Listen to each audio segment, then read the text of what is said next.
Hello विद्यार्थियों। पिछले class में मैंने आपको कोऑर्डिनेशन नोमेनक्लेचर के बारे में पढ़ाया था। ठीक है। तो नोमेनक्लेचर जो है कोऑर्डिनेशन कंपाउंड का बहुत इंपॉर्टेंट पॉइंट है, जो कि आपके कंपटीशन के लिए भी इंपॉर्टेंट है और बोर्ड एग्जाम के लिए भी इंपॉर्टेंट है। ठीक है। अब आज के क्लास में हम लोग देखें अगर, तो हम लोग का एक और टॉपिक है जो कि बहुत इंपॉर्टेंट है, वो है आपका आइसोमेरिज्म। ठीक है। तो आइसोमेरिज्म के बारे में हम लोग को चेक करना है। अब आइसोमेरिज्म हम लोग स्टार्ट करेंगे। ठीक है, आज के क्लास में चलो देखते हैं। देखा जाए, हम लोगों को देखा जाए तो हम लोगों को isomerism in coordination compound check करना है। ठीक है, आइसोमेरिज्म इन कोऑर्डिनेशन कंपाउंड हम लोग को देखना है। ठीक है। जैसे अगर हम आइसोमेरिज्म की बात करें तो मेनली आइसोमेरिज्म जो होता है आपका, ये ऑर्गेनिक का टॉपिक है। आइसोमेरिज्म हम लोग को डिटेल फॉर्म में कहाँ मिलता है? ऑर्गेनिक केमिस्ट्री में पढ़ने के लिए मिलता है। इनऑर्गेनिक केमिस्ट्री में आइसोमेरिज्म जल्दी हम लोग को नहीं मिलता है। लेकिन कॉम्प्लेक्स कंपाउंड एक ऐसा चैप्टर है, कॉम्प्लेक्स कंपाउंड एक ऐसा चैप्टर है जिसमें आपको आइसोमेरिज्म के बारे में पढ़ना है। ठीक है। लेकिन उतना ज़्यादा हम लोग को यहाँ पे आइसोमेरिज्म नहीं है। यहाँ पर आइसोमेरिज्म हम लोग क्या है, थोड़ा कम है। ठीक है। चलो समझते हैं आइसोमेरिज्म इन कोऑर्डिनेशन कंपाउंड। समझना हम लोग, उप सहसंयोजन यौगिकों में समवायता। उप सहसंयोजन यौगिकों में समवायता। ठीक है। चलो भाई, सबसे पहले समझते हैं कि समवैवी किसे कहते हैं, यानी आइसोमर्स किसे कहते हैं। ठीक है। तो ये तो हम लोग 9th से ही पढ़ते आते हैं, आइसोमर्स किसे कहते हैं, समवैवी किसे कहते हैं, ये हम लोग 9th से ही पढ़ते आते हैं। देखो यहाँ लिखा हुआ है, अगर हम लोग ध्यान दें, थोड़ा सा समझे हम लोग, तो देखो तो क्या लिखा हुआ है यहाँ हम लोग देखें अगर, तो हम लोगों को लिखा हुआ है कि ऐसे यौगिक जिनका अणुसूत्र, ऐसे यौगिक जिनका अणुसूत्र समान होता है लेकिन संरचना में अंतर के कारण, लेकिन संरचना में अंतर के कारण के गुण भिन्न होते हैं, के गुण भिन्न होते हैं, समवैवी कहलाते हैं। ध्यान रखना है, ये क्या बोल रहा है कि ऐसे यौगिक जिनका अणुसूत्र समान होता है, ऐसे यौगिक जिनका अणुसूत्र क्या होता है, समान होता है, लेकिन संरचना में अंतर के कारण, लेकिन संरचना में अंतर के कारण उनके गुण भिन्न होते हैं, समवैवी कहलाते हैं। ठीक है, आप समझ सकते हो। जैसे मान लो हम लोग इसको ऑर्गेनिक के एग्जाम्पल समझने की कोशिश करते, समझने की कोशिश करो। देखो तो अगर हम लोग यहाँ पर एग्जाम्पल लेते हैं बाबू, ठीक है, तो मान लो हम यहाँ पर दो मॉलिक्यूल लेते हैं, एक आपका एल्कोहल, ये एग्जाम्पल हम लोग कहाँ से है, ऑर्गेनिक से, CH3CH2OH। ठीक है, ये ले लिए, और यहाँ हम ले लिए CH3, यहाँ हम ले लिए CH3O, और यहाँ पे मोस्ट कॉमन एग्जाम्पल है। इसको देखें हम लोग, तो इसको हम लोग एल्कोहल कहते हैं, तो हम लोग एल्कोहल कहते हैं क्योंकि OH यहाँ पर उपस्थित है, और यहाँ ऑक्सीजन के इधर भी कार्बन है और इधर भी कार्बन है, तो यहाँ पर क्या है, ईथर। ठीक है, तो एक आपका अल्कोहल है और एक आपका क्या है, ईथर है। ध्यान रखना है। अब इसका फॉर्मूला आप लिखते हो, मान लो इसका फॉर्मूला आप लिखते हो, तो कार्बन आपके पास दो हैं, एक और एक दो, हाइड्रोजन तीन, तो पांच और एक छः, हाइड्रोजन आपके पास छः, ऑक्सीजन एक है, 6 अल्कोहल का फॉर्मूला। इसका फॉर्मूला लिखिए, इस ईथर का फॉर्मूला जो है वो हम लोग लिखते हैं। ठीक है, तो वो देखा जाता है, कार्बन एक और एक दो, कार्बन आपके पास दो, हाइड्रोजन तीन और तीन, 6, और ऑक्सीजन आपका एक। नहीं, तो अगर आप देखोगे तो यहाँ पर हम देखें अगर, तो यहाँ पर ये जो अल्कोहल लिखा हुआ है इसका फॉर्मूला, और यहाँ जो ईथर लिखा हुआ है इसका फॉर्मूला क्या है, सेम है। दोनों का फॉर्मूला क्या है बाबू, सेम है, लेकिन दोनों का संरचना क्या है अलग अलग। दोनों का संरचना क्या है, अलग अलग।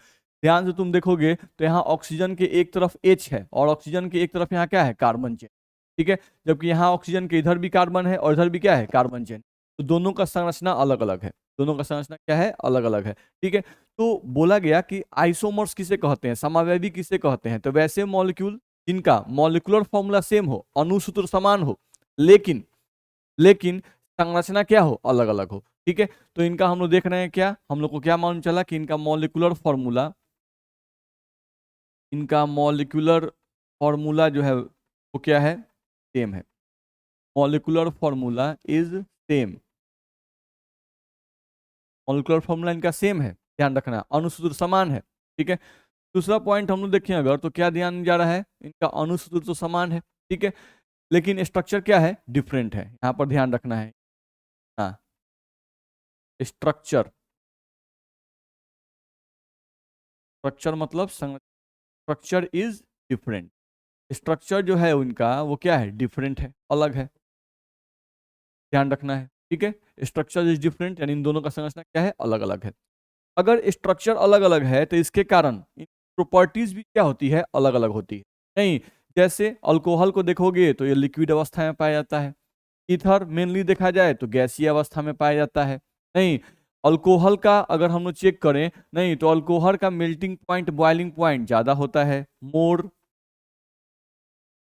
Melting, more boiling point and melting point इसका ज्यादा होता है। ठीक है, इसका अगर देखें तो इसका हम लोग का लेस होगा, लेस MPNBP, ध्यान रखना है। ठीक है, तो ये सब आप देख सकते हो।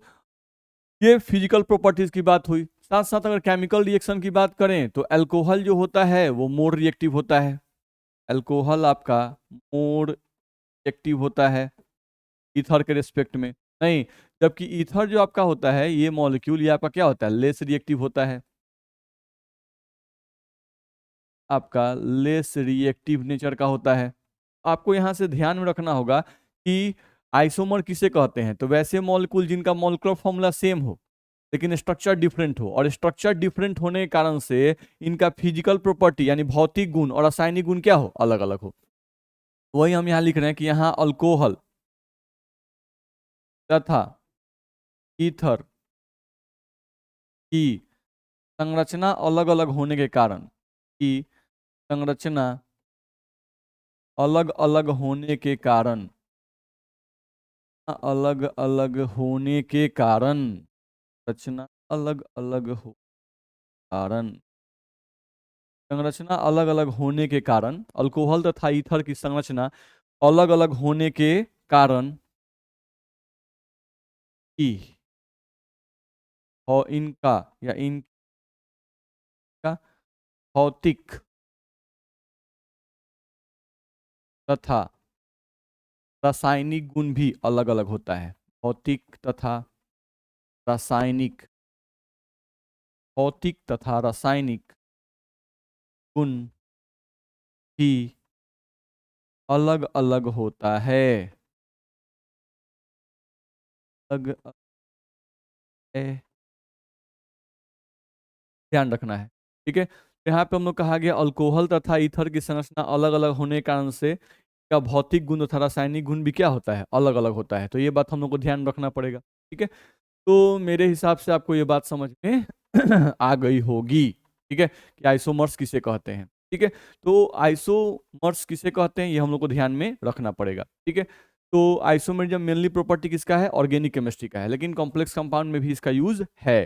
ठीक है, तो उसको हम लोग को देखना है। तो सबसे पहले आइसोमर्स क्या है वो मैंने आपको समझा दिया। ठीक है, आप एक बार और डेफिनेशन पढ़ सकते हो। यहाँ पर क्या लिखा हुआ है, ऐसे यौगिक जिनका अणुसूत्र समान होता है लेकिन संरचना में अंतर के कारण उनके गुण भिन्न होते हैं, समावयवी कहलाते हैं। ठीक है, तो वो लोग समावयवी कहलाते हैं। ठीक है, मैंने ऑर्गेनिक से आपको एग्जाम्पल दिया, ध्यान रखना है। ठीक है, अब इसमें बहुत सारे के एग्जाम्पल हो सकते हैं लेकिन हम लोग आगे बढ़ते हैं। चलो, अब समवयता के प्रकार, जो कॉम्प्लेक्स कंपाउंड है, नहीं या जो ऑर्गेनिक केमिस्ट्री होते हैं, नहीं उसमें अगर देखें हम लोग समवयता के बारे में, तो समवयता के दो प्रकार होते हैं। एक है आपका संरचनात्मक समवयता और एक है आपका त्रिविम समवयता। संरचनात्मक समवयता को इंग्लिश में कहते हैं स्ट्रक्चरल आइसोमेरिज्म। क्या कहते हैं हम लोग, स्ट्रक्चरल आइसोमेरिज्म। और त्रिविम समवयता को कहते हैं स्टीरियो आइसोमेरिज्म, ध्यान रखना है। ठीक है, यहाँ पर कॉम्प्लेक्स कंपाउंड में अगर हम लोग बात करें तो समवयता के मेनली हम लोग को दो प्रकार पढ़ने हैं, एक संरचनात्मक समवयता और एक पढ़ना है त्रिविम समवयता के बारे में। ठीक है, अब बारी बारी इस दोनों को हम लोग डिटेल करेंगे। चलो, यहां से अगर देखें हम लोग तो पहले हम लोग को बताया गया है संरचनात्मक समवयता यानी स्ट्रक्चरल आइसोमेरिज्म के बारे में बताया गया है। ठीक है, अब ये बोल रहा है कि संरचनात्मक समवयता मुख्यतः चार प्रकार की होती है। संरचनात्मक समवयता मुख्यतः कितने प्रकार की होती है, चार प्रकार की होती है। ठीक है, अच्छा, संरचनात्मक समवयता और त्रिविम समवयता में क्या डिफरेंस है ये भी हम लोग को जानना जरूरी है। ठीक है, तो पहले थोड़ा सा समझ लेते हैं एक पॉइंट। हम लोग देखो, तो अगर कहीं भी हम लोग को लिखा हुआ है, ध्यान से समझ, कहीं भी अगर हम लोग को लिखा हुआ है संरचनात्मक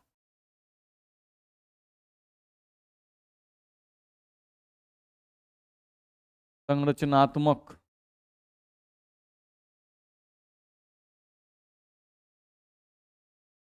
समवायता। तो अगर संरचनात्मक समवायता लिखा रहता है तो संरचनात्मक समवायता का मतलब हम लोग समझते हैं, ध्यान रखना, कि वैसे मॉलिक्यूल जिनका मॉलिक्यूलर फॉर्मूला सेम हो, वैसे मॉलिक्यूल जिनका मॉलिक्यूलर फॉर्मूला यानी अणुसूत्र समान हो, ठीक है, लेकिन बॉन्ड से बॉन्ड का लिंकेज यानी आबंध से आबंध का जो जुड़ाव होता है वो दोनों मॉलिक्यूल में क्या होगा, अलग अलग होगा। दोनों मॉलिक्यूल में क्या होगा, अलग अलग होगा। जैसे एग्जांपल समझो, नहीं हम यहाँ पे शॉर्ट फॉर्म लिख दे रहे हैं। संरचनात्मक समझौता पहचानने का मेन मेन हम लोगों का क्या पॉइंट है, मेन पॉइंट ये है कि संरचनात्मक समझौता में क्या होता है, बॉन्ड टू बॉन्ड लिंकेज अलग होता है। Bond to bond linkage, bond to bond linkage अलग अलग होता है, अलग अलग होता, ध्यान रखना है। जैसे हम यहाँ लिख रहे हैं बॉन्ड टू बॉन्ड लिंकेज यानी आबंध से आबंध का जुड़ाव, यहाँ लिख दे रहे हैं ताकि आपको ध्यान में रहे। यहाँ पे हम लिख रहे हैं कि आबंध से आबंध का जुड़ाव, आबंध से आबंध का जुड़ाव जो है वो अलग अलग होता है। कैसे, आप चेक कर सकते हो। अभी मैंने आपको एग्जांपल दिया था अल्कोहल का, नहीं, एंड ईथर का, अल्कोहल एंड, तो अल्कोहल और ईथर जो है इनको आप ध्यान से देखोगे अगर, तो अल्कोहल का हम लोग फिगर को ऐसा बनाए थे, ओ के साथ एक केस था, फिर यहाँ पर हम लोग 2 कार्बन लिखे थे इस तरह से, नहीं, अब इस पर कितना हाइड्रोजन आएगा, तो 3 हाइड्रोजन, 1 हाइड्रोजन, 2 हाइड्रोजन और यहाँ से आपका 3 हाइड्रोजन, यहाँ से आप देखोगे तो 1 हाइड्रोजन और यहाँ से आपका 1 हाइड्रोजन, ये अल्कोहल का फिगर हो गया। अब ये जो ईथर आप बनाए थे वो आप क्या बनाए थे, तो सी, और सी पर 3 एस था, याद करो एक तरफ CH3, यहाँ पर O और यहाँ पर आपका CH और यहाँ पर आपका H, ये था आपका, नहीं, तो इन दोनों को अगर आप ध्यान से देखोगे तो दोनों के संरचना में डिफरेंस है, नहीं, बॉन्ड टू बॉन्ड लिंकेज भी अलग अलग है। यहाँ ऑक्सीजन का लिंकेज चेक करो, हम इसका लिंकेज चेक करना है ऑक्सीजन का, तो ऑक्सीजन के एक तरफ क्या है, हाइड्रोजन, और एक तरफ क्या है, कार्बन। तो यहाँ बॉन्ड का लिंकेज चेक करो, ऑक्सीजन के एक तरफ आबंध का जुड़ाव किससे, हाइड्रोजन का, और एक तरफ किससे है, कार्बन से। यहाँ चेक करो ऑक्सीजन का आबंध का जुड़ाव, एक तरफ कार्बन और दूसरी तरफ भी क्या है, कार्बन है। क्या यहाँ पर कहीं से भी ऑक्सीजन से हाइड्रोजन जुड़ा हुआ है, क्या नहीं जुड़ा हुआ है। तो अगर नहीं जुड़ा हुआ है तो यहाँ पर आबंध का, आबंध से आबंध का जुड़ाव जो है वो जैसा इसमें है, क्या इसमें भी वैसा ही है, नहीं है, नहीं है, ध्यान रखना है। तो निश्चित रूप से ये दोनों जो होंगे अल्कोहल और ईथर, वो दोनों एक दूसरे क्या कहलाएंगे, स्ट्रक्चरल, ये दोनों एक दूसरे कहलाएंगे स्ट्रक्चरल आइसोमर्स, स्ट्रक्चरल आइसोमर्स कहलाएंगे। हिंदी में बोले तो संरचनात्मक, संरचनात्मक समावैवी कहलाएंगे, रचनात्मक समावैवी ये लोग कहलाएंगे, ध्यान रखना है। तो इतना बात तो हम लोग को समझ में आ गया होगा, नहीं, कि संरचनात्मक समावैवी किसे कहेंगे। ठीक है, अब हम लोग बात कर रहे थे त्रिविम समावैवी की, तो उसको समझ लेते हैं थोड़ा सा, ध्यान रखना है। हम लोग यहाँ से बात कर रहे थे त्रिविम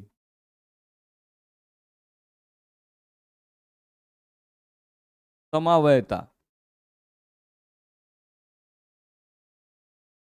ध्यान रखना है। अब अगर हम लोग त्रिविम समवयता की बात करें तो इसमें क्या डिफरेंस है भाई, संरचनात्मक समवयता से ये कैसे अलग है, समझने की कोशिश करना है। देखो यहाँ से हम लोग ध्यान दे अगर, तो हम लोग क्या ध्यान रखना है कि जो त्रिविम समवयता है इसमें हम लोग का आबंध से आबंध का जुड़ाव समान होता है।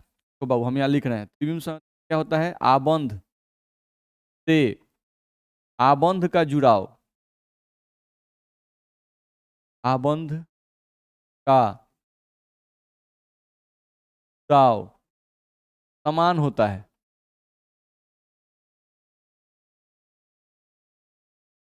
ठीक है, यानी कि 2 अणु आपको दिए रहेंगे और उन दोनों अणुओं में आपको देखना है कि मॉलिक्यूलर फॉर्मूला सेम होगा। ठीक है, क्योंकि समावैवी का तो एक कंफर्म है कि मॉलिक्यूलर फॉर्मूला सेम।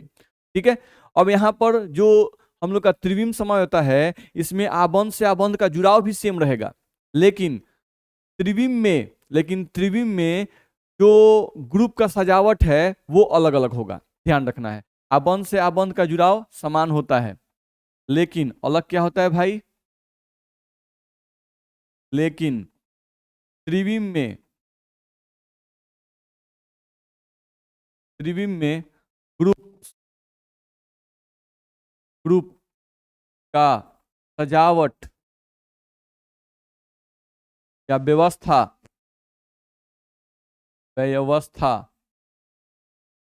अलग अलग होता है।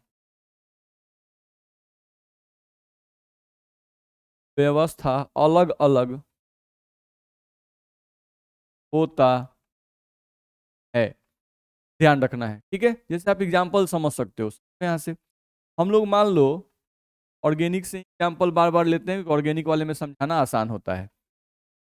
देखो यहाँ पर हम ले लिए कुछ इस तरह से, अब यहाँ पर हम देखो तो ले लिए क्लोरीन और यहाँ पर हम ले लिए हाइड्रोजन, फिर यहाँ पर हम ले लिए क्लोरीन और यहाँ पर हम ले लिए हाइड्रोजन। ठीक है, ये एक हम लोग का अणु हो गया। अब दूसरा एक अणु ले लो, यहाँ से हम ले लिए same C double bond C, यहाँ से ले लिए Cl और यहाँ से ले लिए H। यहाँ पर हम लोग का आ गया H और यहाँ पर आ गया हम लोग का। ठीक है, अब तुम दोनों को ध्यान से देखो, नहीं दोनों को ध्यान से देखो तो यहाँ कार्बन कार्बन में डबल बॉन्ड, यहाँ भी कार्बन कार्बन में डबल बॉन्ड। यहाँ पे कार्बन के साथ कौन जुड़ा हुआ है, क्लोरीन और हाइड्रोजन, तो यहाँ भी कार्बन के साथ क्लोरीन और हाइड्रोजन। यहाँ भी कार्बन के साथ क्लोरीन और हाइड्रोजन, यहाँ भी कार्बन के साथ क्लोरीन और हाइड्रोजन। नहीं, अटैचमेंट में बॉन्ड से बॉन्ड के जुड़ाव में कोई भी डिफरेंस नहीं है। डिफरेंस है क्या, तो डिफरेंस है त्रिविम में सजावट के, ग्रुप के त्रिविम सजावट में। चलो भाई ग्रुप हमारे देखो तो कार्बन कार्बन दिख रहा है, carbon carbon, chlorine hydrogen, chlorine hydrogen, लेकिन यहाँ देखो हाइड्रोजन ऊपर है और क्लोरीन यहाँ नीचे है, और यहाँ पर क्लोरीन कहाँ हो गया ऊपर और हाइड्रोजन कहाँ हो गया है नीचे हो गया है। क्लोरीन कहाँ आ गया है ऊपर और हाइड्रोजन कहाँ गया है नीचे। तो त्रिविम में सजावट यानी कि बॉन्ड का जुड़ाव सेम है, बस पलट गया, बस क्या हो गया हम लोग का पलट गया, ध्यान रखना है। तो क्लोरीन चला गया है ऊपर, नहीं यहाँ पर इस केस में क्लोरीन ऊपर है और इस केस में क्लोरीन कहाँ है नीचे है, बस यही डिफरेंस है। अब इस सिर्फ इतना ही डिफरेंस कर देने से, सिर्फ इतना ही डिफरेंस कर देने से दोनों का प्रॉपर्टी क्या होगा, अलग अलग हो जाएगा। नहीं आप समझ सकते हो, देख लो हम तो समझाने की कोशिश करते हैं। जैसे यहाँ कार्बन कार्बन लिखा हुआ है, यहीं पे लिखते हैं, देखो कार्बन डबल बॉन्ड कार्बन है और यहाँ कार्बन के साथ कौन जुड़ा हुआ है, क्लोरीन। चलो भाई क्लोरीन क्या है, परमाणु, परमाणु कैसे होते हैं, गोलाकार। चलो क्लोरीन का फोटो बनाओ, क्लोरीन के पास यहाँ पर जगह कम मिल रहा है, यहाँ बनाते हैं। चलो हम लोग देखें, अगर यहाँ पर ध्यान दिया जाए तो हम लोग यहाँ पे बोल रहे हैं कि कार्बन ले लो, डबल बॉन्ड कार्बन ले लो। ठीक है, अब यहाँ पे क्लोरीन है तो क्लोरीन परमाणु है, उसका फोटो बनाओ। ये हो गया न्यूक्लियस, एक कक्ष, दो कक्ष और ये हो गया तीन कक्ष, तीन कक्ष होता है क्लोरीन के पास। चलो फिर यहाँ क्लोरीन का फोटो बनाओ, यहाँ से नाभिक, एक कक्ष, दो कक्ष और ये हो गया तीन कक्ष। ये कौन है आपका, क्लोरीन, क्लोरीन भाई क्लोरीन परमाणु है ना, तो परमाणु कैसे होते हैं, गोलाकार होते हैं। चलो अब यहाँ पे हाइड्रोजन का फोटो बनाओ, तो हाइड्रोजन के पास कक्ष कितना होता है, एक। यहाँ पे हाइड्रोजन का फोटो बनाओ तो हाइड्रोजन के पास कक्ष कितना, एक।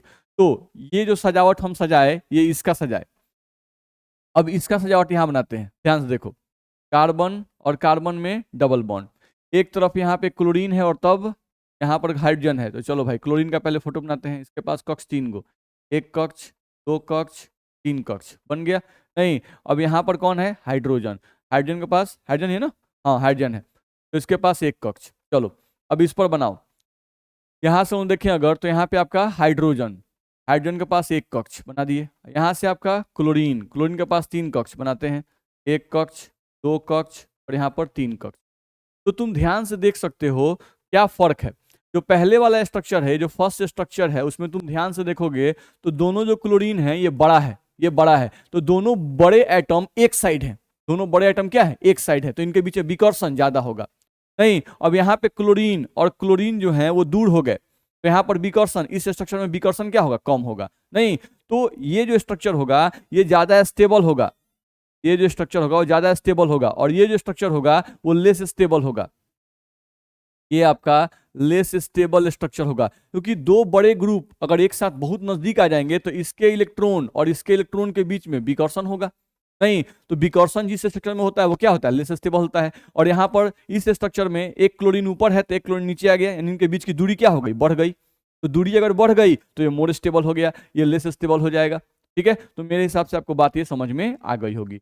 तो अरेंजमेंट भी चेंज कर देने से प्रॉपर्टी चेंज कर देता है। तो दोनों का मॉलिक्यूलर फॉर्मूला सेम है, बॉन्ड से बॉन्ड का लिंकेज सेम है नहीं, लेकिन स्पेशियल अरेंजमेंट त्रिविम में जो सजावट है वो चेंज कर गया, खाली रोटेशन चेंज हुआ है नहीं, तो रोटेशन चेंज हो गया नहीं तो प्रॉपर्टी चेंज हो जाएगा, ध्यान रखना है। तो अगर कोई मॉलिक्यूल ऐसा हम लोग का शो करता है कि मॉलिक्यूलर फॉर्मूला सेम हो, बॉन्ड से बॉन्ड का लिंकेज भी सेम हो नहीं, लेकिन त्रिविम में सजावट दोनों ग्रुप का क्या हो, अलग अलग हो। देख रहे हो इसमें क्लोरीन ऊपर है, इसमें क्लोरीन कहाँ है, नीचे है। तो त्रिविम में सजावट बस चेंज हो जाए तो वैसे मॉलिक्यूल एक दूसरे के, ये दोनों मॉलिक्यूल एक दूसरे के क्या कहलाएंगे, त्रिविम समवैवी कहलाएंगे, ध्यान रखना है। अगर ये हम लोग का फर्स्ट है और ये हम लोग का सेकंड है तो ये दोनों एक दूसरे के, ये दोनों हम लिख दिए, ये दोनों एक दूसरे के त्रिविम समवैवी हैं।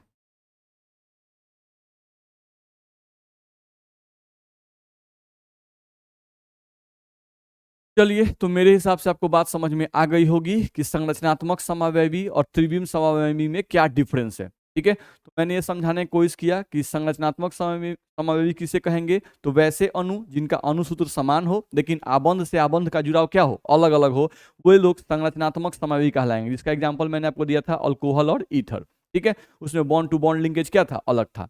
फिर मैंने बताया त्रिविम समावयवी, अणुसूत्र समान हो, वैसे अणु जिनका अणुसूत्र क्या हो, समान हो।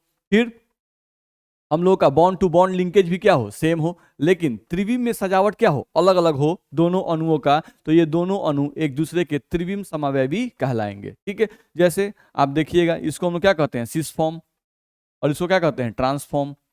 नहीं, सिस क्यों कहे, क्योंकि यहाँ पर जो दोनों सेम ग्रुप थे वो सेम साइड हैं, तो जब अगर दोनों ग्रुप सेम साइड होंगे तो उसको सिस कहते हैं नहीं, और अगर दोनों ग्रुप अपोजिट साइड, सेम वाले ग्रुप अपोजिट साइड आ गए, सेम वाले ग्रुप अपोजिट साइड आ गए तो क्या हो गया, ट्रांसफॉर्म, ध्यान रखना है। ठीक है, तो ये जो सिस और ट्रांस है ये हम लोग का त्रिविम समावेवी के अंतर्गत आएगा, ध्यान रखना है। ठीक है, और जो अल्कोहल और इथर हम लोग पढ़े वो संरचनात्मक समावेवी के अंतर्गत आएगा, ध्यान रखना है, दोनों में डिफरेंस है। ठीक है, तो आई होप मेरी बात आपको समझ में आ गई होगी। चलो, तो हम लोग थोड़ा सा पीछे आ रहे थे, हम लोग यहाँ पढ़ रहे थे कुछ, देखो। तो संरचनात्मक समयता हम लोग को पढ़ना है कॉम्प्लेक्स कंपाउंड नहीं, तो हम लोग ज्यादातर एग्जांपल आपको ऑर्गेनिक से इसलिए समझाते हैं कि ऑर्गेनिक वाले से समझना आसान होता है। ठीक है, चलो हम लोग यहाँ से देखें अगर, तो संरचनात्मक समयता मुख्यतः 4 प्रकार की होती है। संरचनात्मक समयता मुख्यतः 4 प्रकार की होती है। कौन कौन है भाई, ये समयता, ध्यान रखिएगा, ये समयता कहाँ हम लोग पढ़ रहे हैं, कॉम्प्लेक्स कंपाउंड में।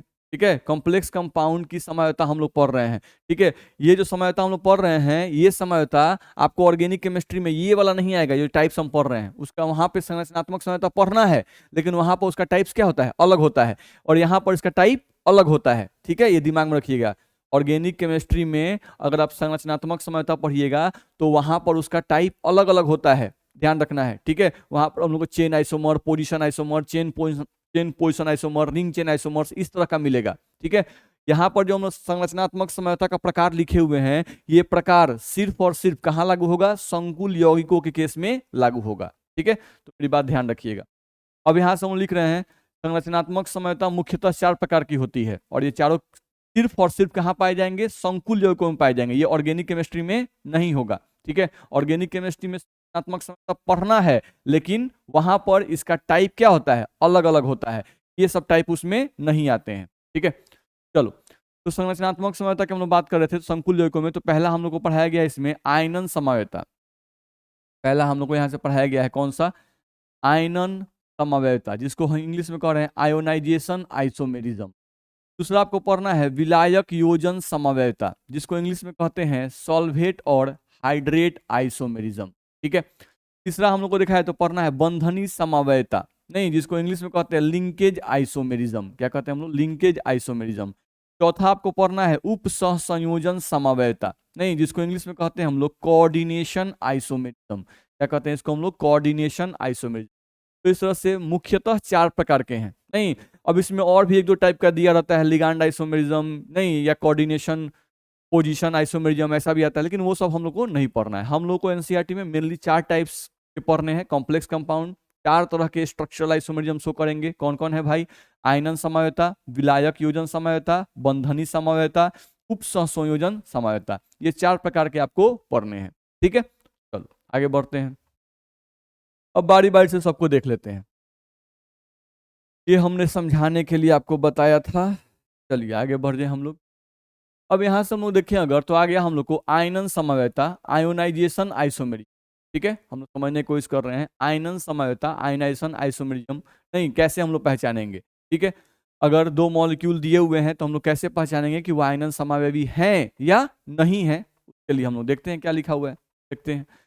लिखा हुआ है कि ऐसी समवेता जो समन्वय मंडल तथा प्रति आयन के बीच विनिमय से उत्पन्न होती है, आयनन समवेता कहलाती है। ध्यान से पढ़िए, ऐसी समवेता जो समन्वय मंडल यानी स्क्वायर ब्रैकेट तथा प्रति आयंस जो स्क्वायर ब्रैकेट के बाहर होते हैं के बीच विनिमय, विनिमय का मतलब एक्सचेंज, पोजीशन एक्सचेंज, ध्यान रखना है, से उत्पन्न होती है, आयनन समवेता कहलाती है। ध्यान रखना है, ठीक है।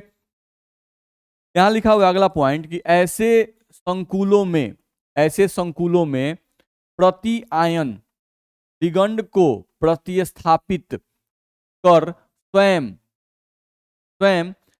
लिगंड का रूप ले लेते हैं तथा विस्थापित लिगंड प्रति आयन का रूप ले लेते हैं। ध्यान से पढ़ना है, ये बोल रहा है कि ऐसे संकुलों में प्रति आयन लिगंड को प्रस्थापित कर स्वयं लिगंड का रूप ले लेते हैं। नहीं, ठीक है, यानी जो स्क्वायर ब्रैकेट के बाहर आयन है वो अंदर चला आता है और जो स्क्वायर ब्रैकेट के अंदर आयन है वो बाहर चला जाता है। ठीक है, यानी जो काउंटर आयन है वो लिगंड बन जाता है और जो लिगंड है वो काउंटर आयन बन जाता है। आयन का आदान प्रदान होता है, ध्यान रखना है। ठीक है, एग्जाम्पल से और क्लियर हो जाएगा। ठीक है, तो आयनन समवेता हम लोग क्या है, तो एग्जाम्पल से पढ़ लेते हैं, उसके बाद और आपको क्लियर हो जाएगा। देख लो, जैसे यहां से एग्जाम्पल लिखा हुआ है, ध्यान से पढ़ो। यहां लिखा हुआ है देखो, Pt NH3 का होल 4 Cl2। तो ये जो NH3 का होल 4 Cl2 दिया हुआ है, ये हमारे क्या है, लिगंड है। ये हमारे क्या है, लिगंड है। और ये क्या है, हमारा काउंटर आयन है, ध्यान रखना है। ये हमारे लिगंड हो गए, जो स्क्वायर ब्रैकेट के अंदर रहते हैं वो लिगंड कहलाते हैं, और ये हो गया हमारा काउंटर आयन जो स्क्वायर ब्रैकेट के बाहर रहता है। ठीक है, अब इसमें ये जो लिगंड है हम लोग का NH3, ये न्यूट्रल लिगंड है। ये हमारा क्या है बाबू, न्यूट्रल है। ठीक है, और Cl2 जो है ये तो आयन के फॉर्म में होता है, ध्यान रखना है। ये Br जो बाहर दिया गया है वो भी हमारा क्या होगा, आयन होगा। ठीक है, तो आयनन समवेता का मतलब है, आयनन समवेता का मतलब है कि यहां पर आयन का एक्सचेंज होगा। नहीं, यानी Cl जो है बाहर जाएगा और जो ब्रोमीन है वो आपका अंदर आएगा। ठीक है, आयन का एक्सचेंज अगर हो, ठीक है, तो वो क्या कहलाएंगे, आयनन समवेता। चलो, जैसे ये मॉलिक्यूल एक लिखा गया, अब यहाँ एक मॉलिक्यूल हम लोग लिखे हुए हैं, दोनों का पहले मिलाओ कि दोनों का मॉलिक्यूलर फॉर्मूला सेम है या अलग है। नहीं, इसमें भी प्लेटिनम 1, इसमें भी प्लेटिनम 1, इसमें भी NH3 4, इसमें भी NH3 4, इसमें हम लोगों का क्लोरीन 2 गो, तो इसमें भी क्लोरीन देखो 2 गो है। नहीं, इसमें ब्रोमीन हम लोग का 2 गो, तो इसमें भी ब्रोमीन हम लोग का 2 गो।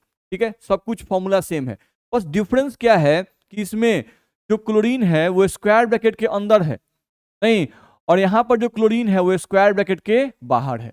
ठीक है, यहां पर जो ब्रोमीन है वो स्क्वायर ब्रैकेट के बाहर है और यहां जो ब्रोमीन है वो स्क्वायर ब्रैकेट के अंदर है। नहीं, तो क्या हुआ है, ऐसा नहीं लग रहा कि ब्रोमीन और क्लोरीन के बीच में पोजीशन का एक्सचेंज हुआ है, यानी आयंस का एक्सचेंज हुआ है। ठीक है, तो आयंस का एक्सचेंज अगर हुआ है तो ये मॉलिक्यूल और ये मॉलिक्यूल जिनका मॉलिक्यूलर फॉर्मूला सेम है, इनमें आयंस का एक्सचेंज हुआ है, तो ये मॉलिक्यूल एक दूसरे क्या कहलाएंगे, आयनन समावयवी कहलाएंगे। क्या कहलाएंगे, आयनन समावयवी कहलाएंगे। ठीक है, तो ये और ये एक दूसरे के आयनन समावयवी कहलाएंगे क्योंकि दोनों का मॉलिक्यूलर फॉर्मूला सेम है। नहीं, चेंजिंग कहां पर है, तो आयन के एक्सचेंज में। यहां पर हम लोग का जो लिगंड था वो बन गया काउंटर आयन और जो काउंटर आयन था वो बन गया है लिगंड, इस स्ट्रक्चर में देख लो। ठीक है, तो यही तो आयनन समावयता है। अब डेफिनेशन फिर से पढ़ो, तुमको डेफिनेशन ज्यादा समझ में आएगा। नहीं, यहां से तुम पढ़ सकते हो, लिखा हुआ है ऐसी समवयता जो समन्वय मंडल यानी स्क्वायर ब्रैकेट, ऐसी समवयता जो समन्वय मंडल तथा प्रति आयन, समन्वय मंडल तथा प्रति आयन के बीच विनिमय, विनिमय का मतलब एक्सचेंज, विनिमय से उत्पन्न होती है, आयनन समवयता कहलाती है। ठीक है, स्क्वायर ब्रैकेट और काउंटर आयंस के बीच में एक्सचेंज से जो समवयता उत्पन्न होती है उसे ही क्या कहते हैं, आयनन समवयता। क्या होता है वो लिखा हुआ है, ऐसे संकुलों में प्रति आयन लिगंड को प्रस्थापित कर, ऐसे संकुलों में क्या होता है, प्रति आयन लिगंड को प्रतिस्थापित कर स्वयं लिगंड का रूप ले लेते हैं। नहीं, ठीक है, हम लोग क्या हो रहा है, प्रति आयन लिगंड का स्थान ले लेते हैं और लिगंड प्रति आयन का स्थान ले लेते हैं। ठीक है, ले लेते हैं तथा विस्थापित लिगंड प्रति आयन का रूप ले लेते हैं। ठीक है, तो आई होप मेरी बात आपको समझ में आ गई होगी। ठीक है, चलो जैसे दूसरा एग्जांपल आप चेक कर लो, ये भी आपको क्लियर समझ में आएगा। यहाँ देखो, ये हो गया CO कोबाल्ट, यहाँ हो गया आपका NH3, तो NH3 तो आपका न्यूट्रल लिगंड है, नहीं न्यूट्रल वाले को एक्सचेंज नहीं करना है, आयन को एक्सचेंज करना है। NO3 ये हमारा आयन है, नहीं अब स्क्वायर ब्रैकेट के अंदर है तो लिगंड है। SO4 ये भी हमारा आयन है, नहीं तो यहाँ पर हम लोग क्या करेंगे, अब इन दोनों का एक्सचेंज हम लोग करेंगे, ध्यान रखना है। यानी NO3 जो लिगंड है इसको बना देना है काउंटर आयन, और जो SO4 है इसको अंदर ले आओ तो ये बन जाएगा। अब SO4 अब क्या बन जाएगा, लिगंड, और NO3 क्या बन जाएगा, जब बाहर आ जाएगा तो वो काउंटर आयन बन जाएगा। तो देख लो CO NH3 का होल 4, SO4 अंदर आ गया और NO3 कहाँ चला गया, बाहर आ गया। तो इन दोनों का फॉर्मूला सेम है, नहीं लेकिन दोनों के संरचना में क्या है, डिफरेंस है, ध्यान रखना है। और ये सब स्ट्रक्चरल आइसोमरिज्म क्यों कहला रहे हैं, ये समझ में आ रहा है, नहीं स्ट्रक्चरल क्यों कहला रहे हैं, ये सब स्ट्रक्चरल आयन का एक्सचेंज है इसलिए आयन समझौता कहलाएंगे। स्ट्रक्चरल क्यों कह रहे हैं, देख लो, तो यहाँ पर बॉन्ड टू बॉन्ड लिंकेज अलग अलग है। यहाँ पर कोबाल्ट के साथ कौन प्रेजेंट था, NO3 प्रेजेंट था, लेकिन यहाँ कोबाल्ट के साथ कौन प्रेजेंट है, SO4 प्रेजेंट है। नहीं तो कोबाल्ट का बॉन्ड से बॉन्ड का लिंकेज अलग अलग हुआ कि नहीं, कोबाल्ट से यहाँ बॉन्ड से जुड़ा हुआ है NO3 और यहाँ कोबाल्ट के बॉन्ड से जुड़ा हुआ है SO4, नहीं तो बॉन्ड टू बॉन्ड लिंकेज भी अलग अलग है, इसलिए ये हम लोग का क्या कहलाएगा, संरचनात्मक समवैवी। और संरचनात्मक समवैवी में कौन सा टाइप, तो आयनन समवैधता। काहे आयनन समवैधता, काहे कि यहाँ पर आयन का एक्सचेंज हो रहा है। ठीक है, यहाँ पे आ जाओ, इस सिस्टम देखो CO NH3 का होल 5, तो ये तो न्यूट्रल है, यहाँ पर ये आयन है SO4 और ये भी हम लोग का आयन है, नहीं तो यहाँ पर भी आयन का एक्सचेंज होगा, ध्यान रखना है। Br जाएगा अंदर और SO4 आएगा बाहर, नहीं वही आप देख लो, Br आ गया अंदर और SO4 चला गया बाहर, तो आयन का एक्सचेंज हुआ। तो आयन का अगर एक्सचेंज हुआ तो आयनन समवैधता कहलाएंगे, ध्यान रखना है। तो वही हम लोग को लिखा गया कि ये समवैवी विलयन में अलग अलग आयन उत्पन्न करते हैं। ठीक है, तो इसका एग्जाम्पल हम लोग समझ सकते हैं। ठीक है, ये क्या लिख रहा है, पढ़ लो, ये समवैवी विलयन में अलग अलग आयन उत्पन्न करते हैं। ठीक है, सही है, अलग अलग आयन उत्पन्न करेंगे ही, देख लो।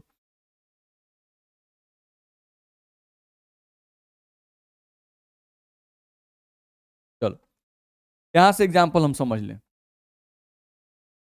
हम लोग देखें यहाँ पर, तो हम लोग यहाँ पर दो आयनन समवैवी पहले लिख रहे हैं, आयनन, आयोनाइजेशन, आयनन हिंदी में लिखते हैं। हम यहाँ पर दो लिख रहे हैं आयनन समवैवी।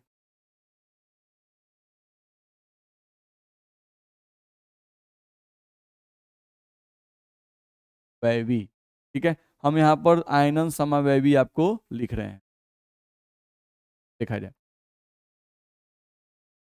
देखो तो हम लोग को बताया गया कि PT NH3 का होल 2 Cl2 ब्रैकेट क्लोज्ड, और यहाँ पर ये एंड ये वाला, और एक और हम लिख रहे हैं, और देख लो सेम यही फॉर्मूला हम लोग का है। NH3 का होल 2, अब Br2 को अंदर डाल दो, नहीं और Cl2 को बाहर कर दी। तो ये दोनों जो हैं वो एक दूसरे के आयनन समवैवी हैं, फॉर्मूला सेम है और आयन का एक्सचेंज हुआ है इसलिए आयनन समवैवी है। अब तुम अगर इसको पानी में डालते हो, इसको तुम अगर H2O में डालते हो, तो H2O में डालने पर क्या देगा, ये आयन प्रोड्यूस करेगा PT NH3 का होल 2 Cl2, स्क्वायर ब्रैकेट वाला भाग टूटेगा नहीं, और प्लस में यहाँ पे आएगा 2 Br माइनस, और इस पर क्या आएगा 2 प्लस। ठीक है, तो यहाँ पर देखा जाए तो सॉल्यूशन में ये कौन सा आयन प्रोड्यूस कर रहा है, Br minus, bromine ion produce करेगा। ठीक है, जबकि अगर इसको आप पानी में डालोगे तो ये सॉल्यूशन में कौन सा आयन उत्पन्न करेगा, क्लोरीन आयन, देख सकते हो यहाँ पे हम लोग का यहाँ पे आ जाएगा ब्रैकेट के अंदर PT, यहाँ पे आपका आ जाएगा NH3 का होल 2, यहाँ पर Br2 आपका रह जाएगा, नहीं इस पर आएगा 2 प्लस, और प्लस में आ जाएगा 2Cl माइनस। ठीक है, तो ये ब्रोमीन का टेस्ट दिखाएगा और ये क्लोरीन का टेस्ट दिखाएगा, दोनों का फॉर्मूला तो सेम है भाई, नहीं लेकिन दोनों का बॉन्ड टू बॉन्ड लिंकेज क्या है, अलग अलग है, ध्यान रखना है। ठीक है, तो दोनों का प्रॉपर्टी भी क्या होगा, अलग अलग होगा। ये ब्रोमीन का टेस्ट शो करेगा और ये हम लोग का क्लोरीन का टेस्ट शो करेगा, नहीं तो ये बात हम लोग को ध्यान रखना होगा। ठीक है, तो आई होप मेरी बात आपको समझ में आ रही होगी। तो ये आपके आयनन समवैवी जो होते हैं, ये सॉल्यूशन में अलग अलग आयन उत्पन्न करते हैं। ये अलग आयन उत्पन्न करेगा और ये अलग आयन उत्पन्न करेगा। ये ब्रोमीन का टेस्ट दिखाएगा और ये क्लोरीन का टेस्ट। ठीक है, चलो अब आगे बढ़ते हैं। ये बात आप समझ गए होंगे। अगले पॉइंट पर आ जाए। अगला हम लोग का है इसमें विलायक योजन समवयता, जिसको हम लोग कहते हैं सॉल्वेट आइसोमेरिज्म। विलायक योजन समवयता या सॉल्वेट आइसोमेरिज्म। ठीक है, तो आयनन वाले में आयन का एक्सचेंज, अब सॉल्वेट वाले में तो नाम में रखा है सॉल्वेट। नहीं तो सॉल्वेट का मतलब अगर देखा जाए तो सॉल्वेट का मतलब सॉल्वेंट। यहां पर सॉल्वेट का मतलब हम लोग क्या समझना है, सॉल्वेंट, ध्यान रखना है। ठीक है, ये जो हम लोग लिखे हैं सॉल्वेट आइसोमेरिज्म, इस सॉल्वेट आइसोमेरिज्म को हाइड्रेट आइसोमेरिज्म भी कहा जाता है। ध्यान रखना है, यहाँ जो हम लिखे हुए हैं सॉल्वेट आइसोमेरिज्म, सॉल्वेट आइसोमेरिज्म जो लिखा हुआ है, इस सॉल्वेट आइसोमेरिज्म को हम लोग हाइड्रेट आइसोमेरिज्म भी कहते हैं। हाइड्रेट आइसोमेरिज्म भी कहते हैं। नहीं तो इसको हाइड्रेट आइसोमेरिज्म कब कहेंगे, नहीं जब सॉल्वेंट के जगह पर क्या होगा, वाटर होगा। सॉल्वेंट बराबर क्या होगा, H2O होगा। और H2O जो है ये तो मैक्सिमम केस में आपका सॉल्वेंट होता है। इसको हम लोग बोलते ही है यूनिवर्सल सॉल्वेंट, तो हम लोग बोलते हैं यूनिवर्सल सॉल्वेंट। ध्यान रखना होगा। ठीक है, तो आपको ध्यान रखना होगा कि सॉल्वेट आइसोमेरिज्म जो है इसको हम लोग हाइड्रेट आइसोमेरिज्म भी कहते हैं। कब, जब सॉल्वेंट के रूप में क्या रहेगा, वाटर रहेगा। ठीक है, तो मैक्सिमम केस में आपका वाटर ही सॉल्वेंट यूज में आता है, ध्यान रखना है।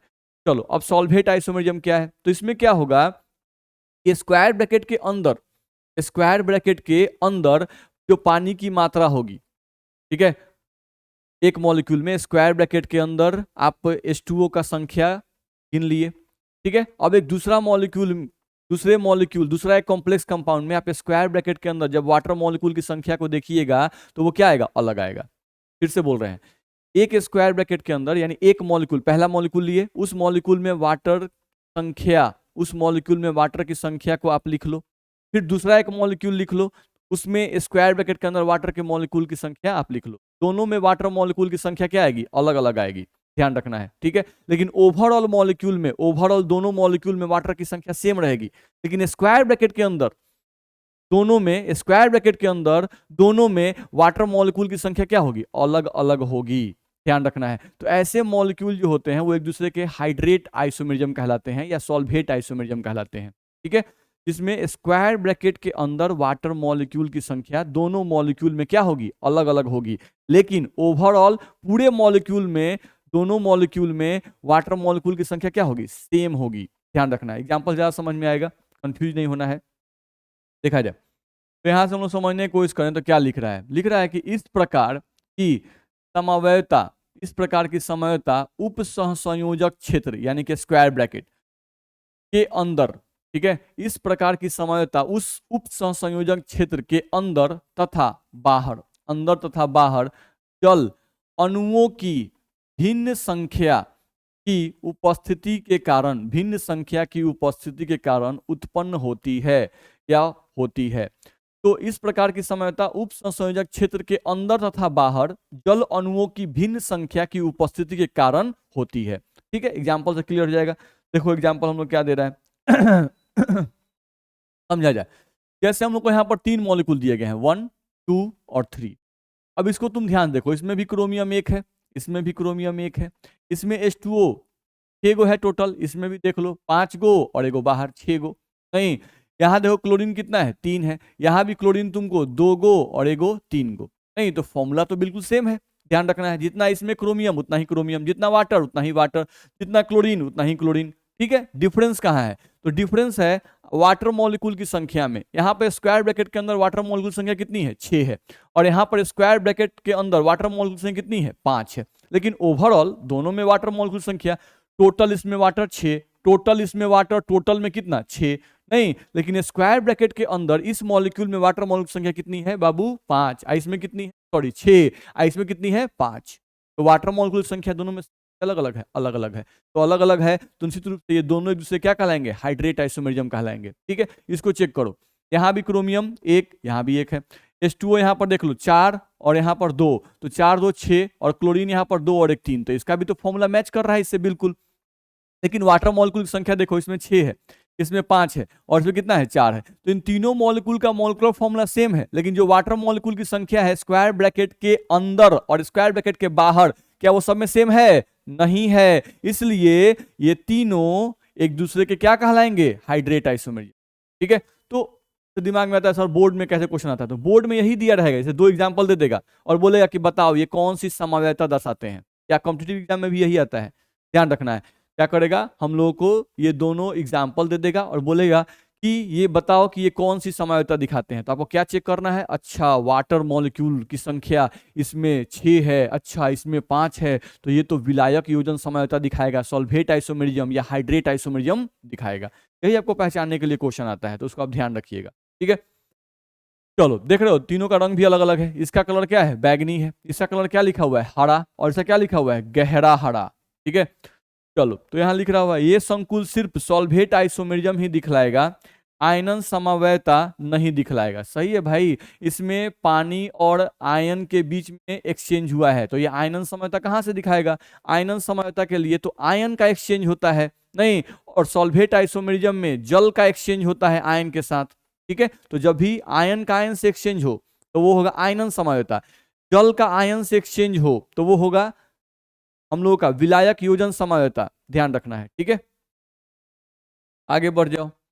यहां पर कुछ और एग्जांपल लिखे हुए हैं, उनको देख लो।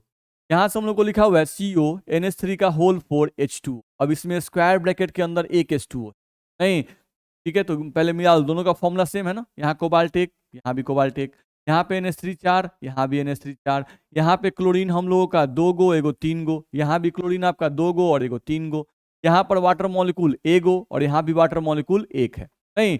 अब दोनों का स्ट्रक्चर पे चर्चा करते हैं, फॉर्मूला तो सेम है, स्ट्रक्चर पे चर्चा करो। स्ट्रक्चर चर्चा करोगे तो स्क्वायर ब्रैकेट के अंदर यहाँ पे H2O देखो एक है, और इसमें स्क्वायर ब्रैकेट के अंदर कोई H2O प्रेजेंट नहीं है नहीं, इसमें से एक H2O आपका बाहर चला गया और इसमें से एक क्लोरीन कहाँ चला गया? अंदर आ गया।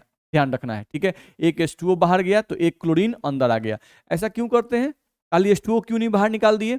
नहीं, क्लोरीन क्यों अंदर करते हैं? ध्यान रखना है, हम लोगों को जो भी यहाँ पर केंद्रीय परमाणु है उस केंद्रीय परमाणु का कोऑर्डिनेशन नंबर चेंज नहीं होना चाहिए। जैसे यहाँ पर कोऑर्डिनेशन नंबर चेंज करो, कोबाल्ट का यहाँ पर कोऑर्डिनेशन नंबर तुम चेक करो, कोबाल्ट का कोऑर्डिनेशन नंबर कितना है? यहाँ पे 4 लिगांड, ये मोर डेंटेड लिगांड है, तो एक NH3 4 कोऑर्डिनेट बॉन्ड बनाएगा, तो 4 गो NH3 4 कोऑर्डिनेट बॉन्ड बनाएगा, तो कोऑर्डिनेशन बॉन्ड इसका 4, इसका ये भी एक बनाएगा, ये भी मोर डेंटेड लिगांड है, तो 4 एक 5 और ये भी मोर डेंटेड है तो 6। तो इसका कोऑर्डिनेशन नंबर इस कॉम्प्लेक्स कंपाउंड में कोबाल्ट का कोऑर्डिनेशन नंबर कितना आ गया? 6। यहाँ पर चेक करो कोबाल्ट के साथ 4 NH3 तो 4 कोऑर्डिनेट बॉन्ड और 2 क्लोरीन 2 कोऑर्डिनेट बॉन्ड, तो 4 और 2 6। यहाँ भी कोऑर्डिनेशन नंबर क्या होगा? ध्यान रखना है। तो अगर हम वाटर को बाहर निकाल दें और क्लोरीन को अगर अंदर नहीं करेंगे नहीं तो कोऑर्डिनेशन नंबर चेंज कर जाएगा, तो ऐसा मॉलिक्यूल एग्जिस्ट नहीं करता है। ध्यान रखना है, हम लोग को क्या करना है? ऐसे करना है कि एटम जो सेंट्रल मेटल एटम है उसका कोऑर्डिनेशन नंबर चेंज नहीं होना चाहिए। इसीलिए अगर एक H2O बाहर निकाल रहे हैं तो एक क्लोरीन को अंदर डाल रहे हैं, ताकि कोऑर्डिनेशन नंबर दोनों ही फॉर्मूला में क्या रहे? मेंटेन रहे। ठीक है, तो ये हम लोग को ध्यान रखना होगा। यहीं पर चेक कर लो, तो ये दोनों एक दूसरे के क्या कहलाएंगे? सॉल्वेट आइसोमेरिज्म कहलाएंगे कि नहीं कहलाएंगे? कहलाएंगे, क्योंकि इसमें स्क्वायर ब्रैकेट के अंदर एक वाटर दिख रहा है और इसमें स्क्वायर ब्रैकेट के अंदर एक भी वाटर नहीं दिख रहा है। दोनों का फॉर्मूला सेम है लेकिन स्ट्रक्चर क्या है? डिफरेंट है। ठीक है, यहाँ आ जाओ कोबाल्ट एक, यहाँ भी कोबाल्ट एक, यहाँ पे आपका आ जाओ क्लोरीन एक, यहाँ पे आ जाओ क्लोरीन एक, H2O NH3 चेक करो 4 NH3 है, यहाँ भी 4 NH3 है। यहाँ चेक करो आप क्या कहते हैं H2O चेक करो तो H2O एक है, यहाँ भी H2O एक है। यहाँ पर चेक करो ब्रोमीन 2 है, तो यहाँ भी आपका ब्रोमीन कितना है? 2 है। सब कुछ ठीक है नहीं। अब इसमें हम लोग क्या किया गया है? ध्यान समझो, यहां से हम लोग देखें अगर तो हम लोग को इसमें क्या निकाला गया है? ठीक है, इसमें हम लोग का क्या चेंज हुआ था? H2O बाहर निकला था और एक क्लोरीन अंदर आया था। ठीक है, तो H2O यानी जल और आयन में एक्सचेंज हुआ है, जल और आयन में एक्सचेंज हुआ है। यहाँ देखते हैं दोनों में क्या चेंज होता है। ठीक है, तो यहाँ पर दिख रहा है क्या कि इसमें और इसमें अगर कंपेयर करें तो H2O बाहर गया नहीं, H2O देखो बाहर आ गया है, और क्या बाहर आया है? क्लोरीन, यानी ये क्लोरीन भी बाहर आ गया है। ठीक है, तो कितने बाहर गए? एक ये बाहर गया और एक ये बाहर गया, तो 2 को बाहर गया, तो ये दोनों ब्रोमीन को अंदर लाएंगे नहीं, इन दोनों ब्रोमीन को अंदर लाएंगे। ध्यान रखना है, आप एक H2O को बाहर किए, एक क्लोरीन को बाहर किए, तो 2 यहाँ पर मोनोडेंटेड लिगांड हम लोग के बाहर हुए, तो 2 मोनोडेंटेड लिगांड क्या होगा? अंदर आएगा, ताकि मेटल का कोऑर्डिनेशन नंबर क्या रहे? मेंटेन रहे। चेक कर लो, तो CO NH3 यहाँ पर कोऑर्डिनेशन नंबर चेक कर लो कोबाल्ट का कितना है, मोनोडेंटेड लिगांड है क्लोरीन तो एक कोऑर्डिनेट बॉन्ड, 4 कोऑर्डिनेट बॉन्ड, 4 और 1 5, 5 और 1 6, कोऑर्डिनेशन नंबर 6 है। यहाँ पर चेक कर लो बाबू, कोऑर्डिनेशन नंबर यहाँ चेक करो तो 4 और 2 6 है, ठीक है, कोऑर्डिनेशन नंबर मेंटेन है, यानी फॉर्मूला ठीक है। अब हम लोग को देखा जाए तो यहाँ पर H2O नहीं, स्क्वायर ब्रैकेट के अंदर एक था और यहाँ पर H2O स्क्वायर ब्रैकेट के अंदर एक भी नहीं है, यानी H2O बाहर गया और ब्रोमीन हम लोग का अंदर गया, ठीक है। तो लग रहा है कि एक H2O बाहर गया तो उसके एबज में, एक H2O बाहर गया तो उसके एबज में एक ब्रोमीन अंदर आया है, नहीं तो यानी कि ये जो दोनों फॉर्मूला हैं ये हम लोगों का हाइड्रेट आइसोमेरिज्म भी दिखा रहे हैं, ये दोनों हम लोगों के हाइड्रेट आइसोमेरिज्म भी दिखा रहे हैं। साथ साथ ऐसा लग रहा है कि एक क्लोरीन यहां बाहर गया है तो उसके एवज में एक ब्रोमीन अंदर आया है। फिर से बोल रहे हैं, एक वाटर बाहर तो इसमें का एक ब्रोमीन अंदर, तो इसके कारण से कौन सा आइसोमेरिज्म, हाइड्रेट आइसोमेरिज्म या सॉल्वेट आइसोमेरिज्म। अब क्या हुआ, एक क्लोरीन बाहर तो क्लोरीन तो आयन है, नहीं एक क्लोरीन बाहर तो इसके एवज में एक ब्रोमीन अंदर, तो यहाँ पे लग रहा है कि आयन का भी एक्सचेंज हुआ है, तो ये दोनों मॉलिक्यूल जो हैं वो आयोनाइजेशन आइसोमेरिज्म भी शो करेंगे, आयोनाइजेशन आइसोमेरिज्म भी शो करेंगे। तो इस तरह क्वेश्चन आपको आएगा, ध्यान रखना है। आपको क्या करेगा कि दो मॉलिक्यूल दे देगा और बोलेगा कि बताओ ये जो मॉलिक्यूल है ये क्या आइसोमेरिज्म, ये कौन से आइसोमेरिज्म दिखा रहे हैं। तो देख लो ये दोनों फॉर्मूला को अगर मिलाओगे आप तो यहाँ पे वाटर आयन का भी एक्सचेंज हुआ है और आयन आयन का भी एक्सचेंज हुआ है, नहीं तो ये सॉल्वेट आइसोमेरिज्म भी शो करेगा और हाइड्रेट आइसोमेरिज्म भी, सॉरी सॉल्वेट आइसोमेरिज्म भी शो करेगा और आयोनाइजेशन आइसोमेरिज्म भी शो करेगा, ठीक है। आई होप मेरी बात आपको समझ में आ गई होगी। अगले पॉइंट पे आते हैं।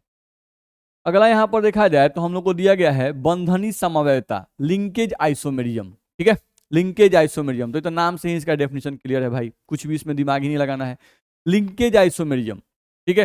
तो बंधनी समवायता जो है वो किस में आएगा, ठीक है, आयनन, शुरू से सोचते हैं आयनन, नहीं तो आयनन वाले में क्या हुआ था, याद करो आयन का एक्सचेंज हो रहा था, ठीक है।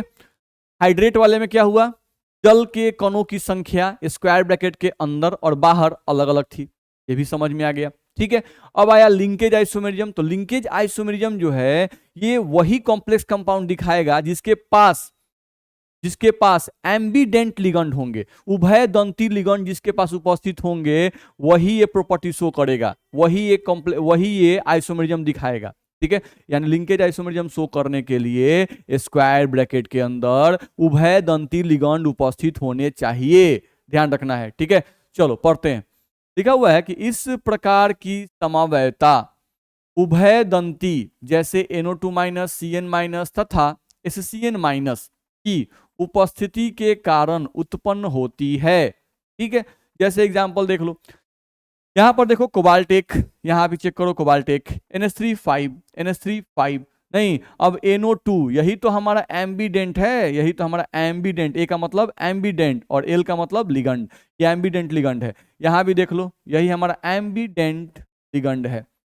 क्या दिखाई दे रहा है, यहां पर तुमको N को पहले लिखा हुआ है, यानी कि यहां पर इसके साथ कोबाल्ट के साथ कोऑर्डिनेट बॉन्ड कौन बनाएगा, नाइट्रोजन यहां पर कोऑर्डिनेट बॉन्ड बनाएगा कोबाल्ट के साथ, ठीक है। और यहां पर देखो क्या लिखा हुआ है, इसी NO2 को रूप बदल के लिखा गया है ONO, तो यहां पर ऑक्सीजन जो है वो डोनर की तरह काम करेगा, यानी ऑक्सीजन कोबाल्ट के साथ कोऑर्डिनेट बॉन्ड का फॉर्मेशन करेगा, ठीक है। तो तुमको क्या समझ में आ रहा है, ये समझ में आ रहा है, हम लोग को ये समझ में आ रहा है कि यहां पर लिंकेज किसके साथ है, नाइट्रोजन के साथ लिंकेज होगा और यहां पर लिंकेज किसके साथ होगा, ऑक्सीजन के साथ लिंकेज होगा। तो दोनों का फॉर्मूला सेम है, नहीं लेकिन कोबाल्ट के साथ जो लिगेंड का लिंकेज है वो लिंकेज दोनों में क्या है, अलग अलग है। यहां पर नाइट्रोजन के साथ कोबाल्ट का लिंकेज है और यहां पर ऑक्सीजन के साथ कोबाल्ट का लिंकेज है, ये भी NO2 ही है, और यहां भी देख लो N1 और 2 ऑक्सीजन, तो ये भी NO2 ही है, ध्यान रखना है। तो ये दोनों एक दूसरे के लिंकेज आइसोमर्स कहलाएंगे, ये दूसरे क्या कहलाएंगे, लिंकेज आइसोमर्स कहलाएंगे, ठीक है। तो मेरी बात आपको समझ में आएगी, बिल्कुल आसान है ये, इसका आइसोमर्स में कुछ जान प्रान होता ही नहीं है।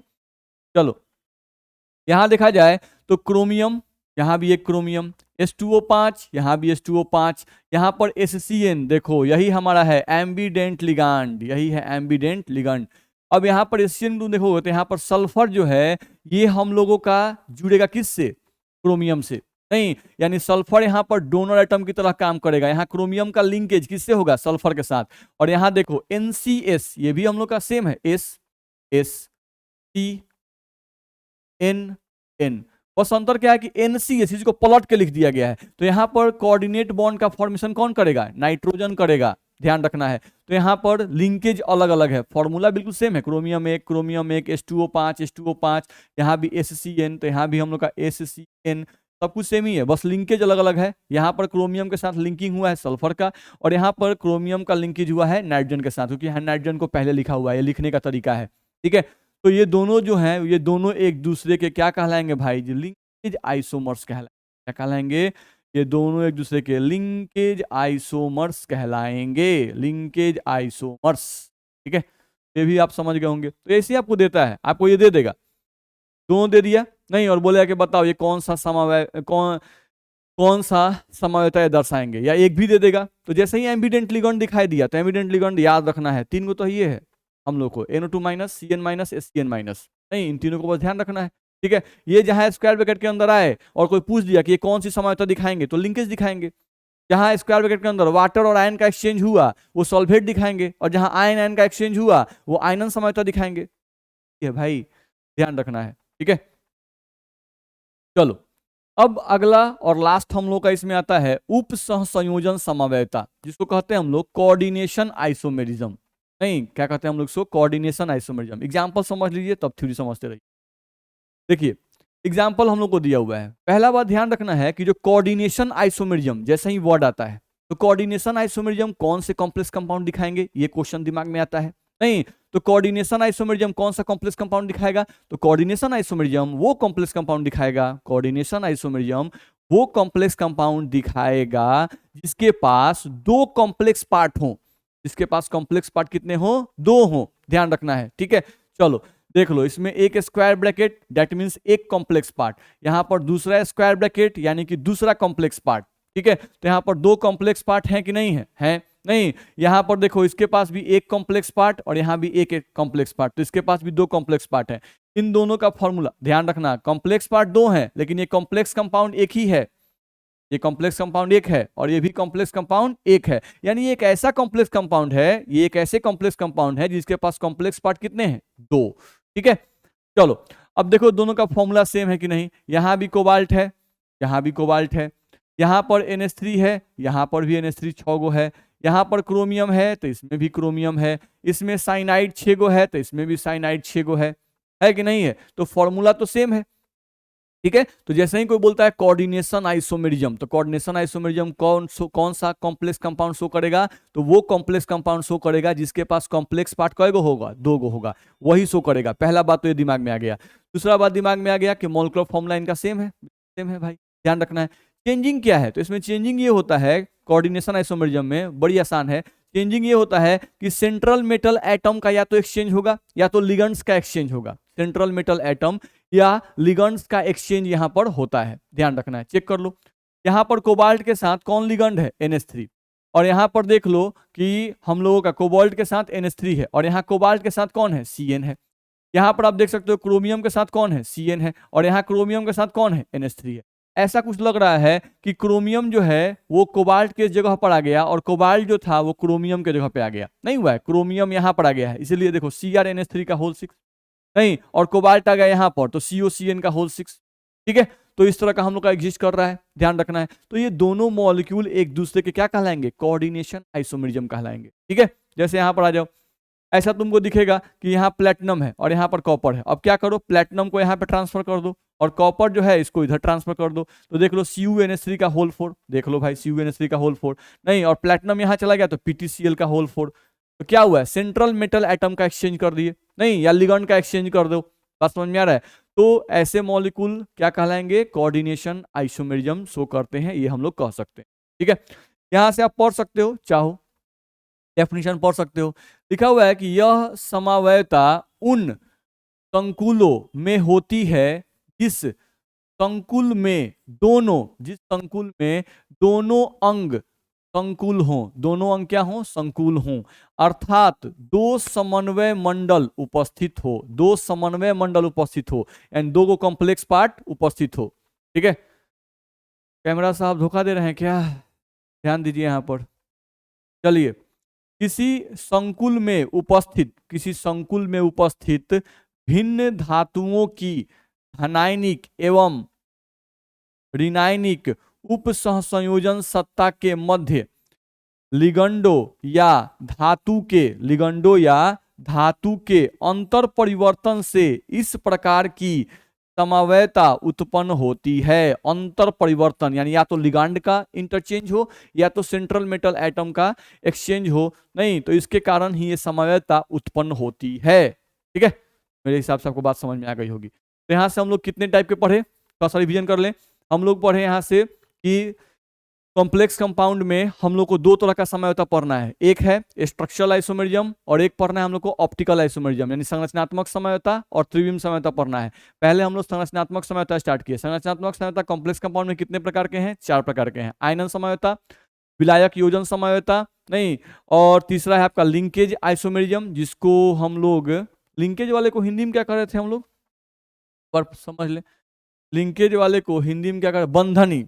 देखिए, बंधनी समवयवता, नहीं तो एक आप पढ़ रहे थे बंधनी समवयवता, फिर से करते हैं। आयनन समवयवता, दूसरा है हम लोगों का विलायक योजन समवयवता, तीसरा है बंधनी समवयवता और चौथा है उप सहसंयोजन समवयवता। आयनन समवयवता में आयन का एक्सचेंज, विलायक योजन समवयवता में जल और आयन का एक्सचेंज। ठीक है, अब लिंकेज आइसोमेरिज्म में तो उभय दंती लिगंड उपस्थित रहेंगे तभी वो शो करेगा। और लास्ट हम लोग का आया कोऑर्डिनेशन आइसोमेरिज्म, तो वो कौन शो करेगा? जिसके पास दो कॉम्प्लेक्स पार्ट हो। उसमें क्या होता है? तो सेंट्रल मेटल एटम का एक्सचेंज होता है या लिगंड्स का एक्सचेंज आप कर सकते हो। ठीक है, देखो जल्दी खत्म हो गया, तो आसानी से हम लोग इसको बता सकते हैं। तो क्वेश्चन कैसा आता है? क्वेश्चन आता है कि दो आपको दे देंगे, कोई भी कॉम्प्लेक्स कंपाउंड दे देगा और बोलेगा क्या, बताओ ये कौन सा समवयवता दर्शाता है। नहीं तो आप देख के बता सकते हो कि कौन सा समवयवता दर्शाता है। ठीक है, चलो तो आज के लिए इतना ही। अगले क्लास में हम लोग पढ़ेंगे त्रिविम समवयवता यानी स्टीरियो आइसोमर्स को हम लोग निकालना सीखेंगे, जो कि और भी इंपॉर्टेंट होता है। ओके।